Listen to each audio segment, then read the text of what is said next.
Where is the boundary between the earth world and the spirit world?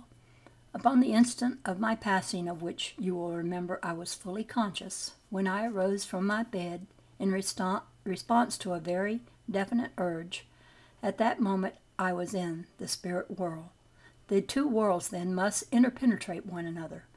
But as I moved away under the support and able guidance of Edwin, I was conscious of moving in no definite direction. I might have been traveling up or down or along. Movement there certainly was. Edwin informed me that I had passed through the lower spheres and unpleasant ones, but that through the authority of his mission of coming to help me into my realm, we were both fully protected from any and every description of unpleasant influences. We were, in effect, completely invisible to all but those of our own realm and higher. The transition from one realm to another is gradual as far as outward appearance is concerned, as well as in other respects, so that it would be difficult to assign to any particular locality the destination of boundary. That is exactly how the boundary to our own realm is situated. They seem to melt almost imperceptibly into one another. Edwin now proposed that by way of practical illustration should go and see one of those boundaries that had perplexed us so much. We again placed ourselves under Edwin's expert guidance, and we moved off. At once we found ourselves upon a very wide expanse of grassland, but we both noticed that the turf felt less soft beneath our feet. It was in fact becoming hard as we walked along. The beautiful emerald green was fast vanishing, and the grass was taking on a dull yellow appearance, very similar to earthly grass that has been scorched by the sun and has lacked water. We saw no flowers, no trees, no dwellings, and everywhere seemed bleak and barren. There was no sign of human life, and life seemed to be rapidly disappearing from beneath our feet, as by now the grass had ceased altogether, and we were upon hard ground. We noticed, too, that the temperature had fallen considerably. Gone was all that beautiful, genial warmth. There was a coldness and damp in the air which seemed to cling to our very beings and cast a chill over our very souls. Poor Ruth clung to Edwin's arm, and I am not ashamed to say that I did the same, and was very glad to do so. Ruth then visibly shivered and stopped abruptly, imploring us not to go any further. Edwin threw his arms around both our shoulders and told us that we had no need to be the least afraid, as he had the power to protect us fully. However, he could see the state of deep depression, as well as oppression, that had fallen upon us, and so he turned us gently around, placed his arms about our waist, and we once more found ourselves sitting beneath our own lovely trees, with the glorious flowers close beside us, and our own warm air once more closing upon us with its heavenly balm. It is perhaps superfluous to add that Ruth and I were both glad to be back again in the city. We had only been on the threshold of the lower sphere, but we had not gone far enough to gather more than an inkling of what lay beyond. I knew that it would be some time yet before I would penetrate there, and I could now clearly perceive the wisdom of Edmund's admonitions. As we were on the subject of these spiritual boundaries, and in spite of the fact that we had temporarily ceased our explorations, I could not refrain from asking Edwin about the frontiers of the higher realms. I knew that there could not possibly be anything unpleasant about these, and so I hinted that by way of contrast, and to offset our recent chilling experience in the other direction, we might perhaps visit the border through which our celestial visitors pass. Edwin said that there was no objection whatsoever, and so once again we started off. Again we found ourselves upon grassland, but with a striking difference. The turf upon which we were walking was infinitely softer than that of the interior of the realm. The green of the verdure was even brighter than we had thought possible.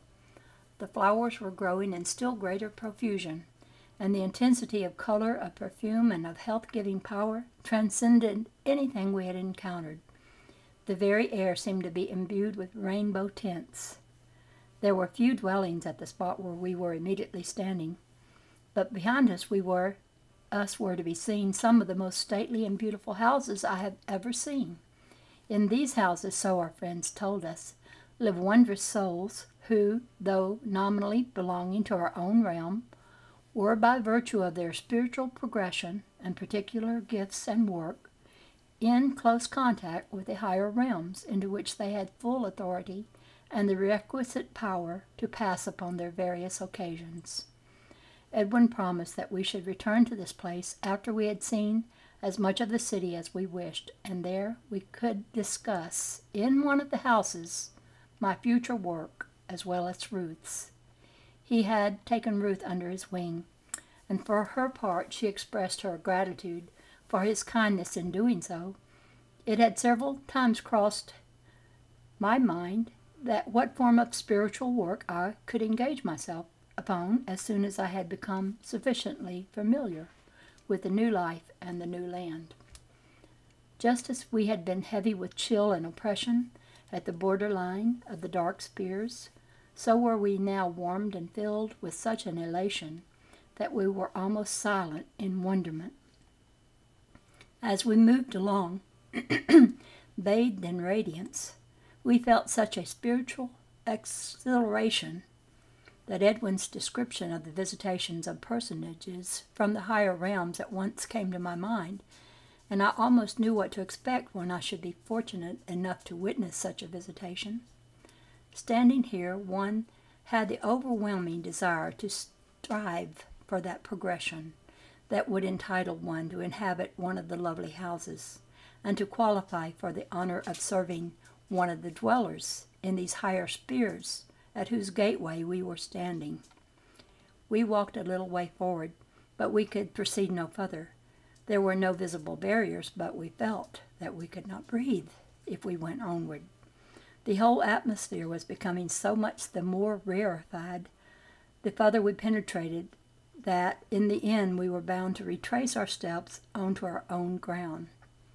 I could see many souls dressed in the most tenuous of garments, the soft colors of which seemed hardly to belong to them but to float about the fabric of their robes, if fabric one can call it. Those of them who came sufficiently near smiled to us with such a friendly greeting that we knew we were not in any way intruding, and some waved their hands to us.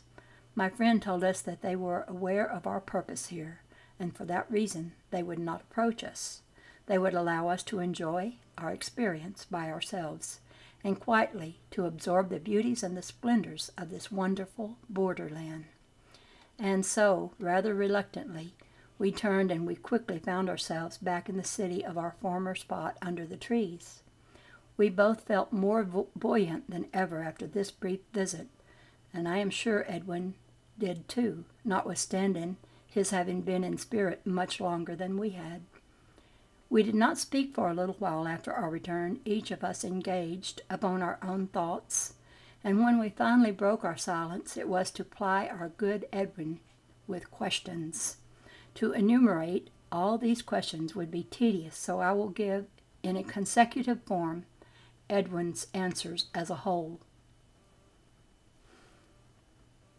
First, with regard to the lower spheres,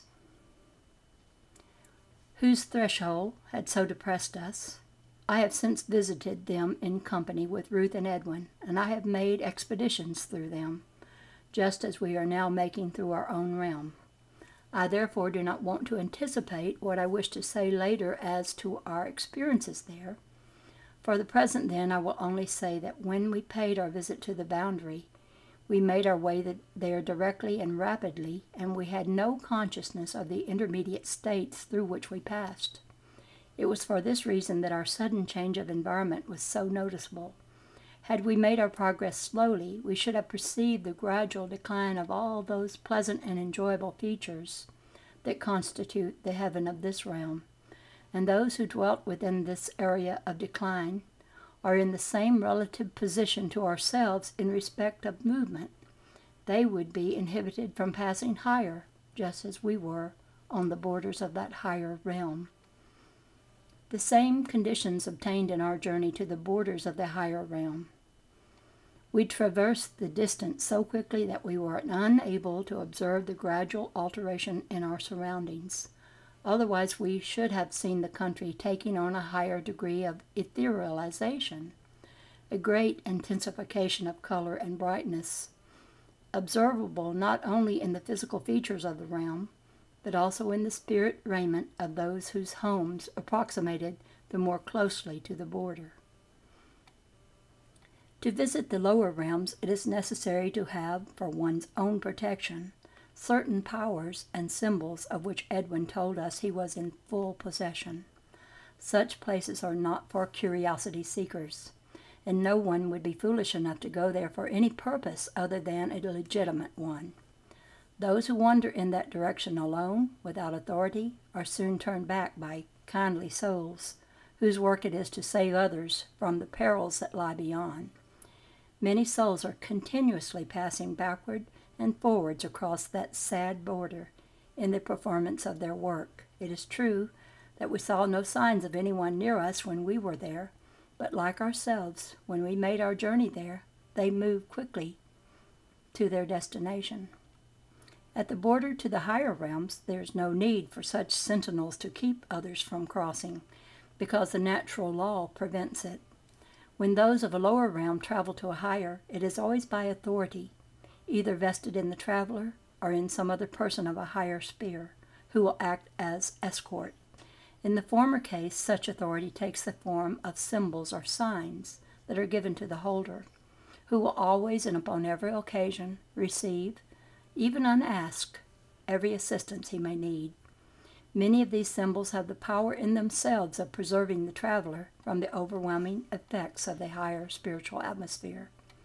This latter would not damage the soul, of course, but a soul thus unprepared would find itself in much the same situation as upon earth when one emerges into brilliant sunlight after a prolonged stay in complete darkness. But as is the case of the earthly sunshine, one can, after a suitable lapse of time, become again perfectly at ease in the normal bright light. It is not so in the case of the higher realms. There is no such adaptability there. The blinding effect would be continuous to one of a lower state. But with a perfect dispensation, means are provided so that the visiting soul shall undergo no spiritual discomfort or unhappiness, and that is just what one would expect, since such visits are made for happy reasons, and not as tests of spiritual stamina and endurance. When it is necessary to make a journey to even higher spheres, it then becomes imperative in many cases that an inhabitant of those realms should, as it were, throw a cloak over his charge, in just the same way as Edwin, upon a lower scale, threw his protecting arms about us when we journeyed to the lower sphere. Such, in substance, was what Edwin told us in reply to our many questions. We now felt that we were sufficiently rested, and upon Edwin's proposing that we might care to resume our inspection of the city, we accordingly did so.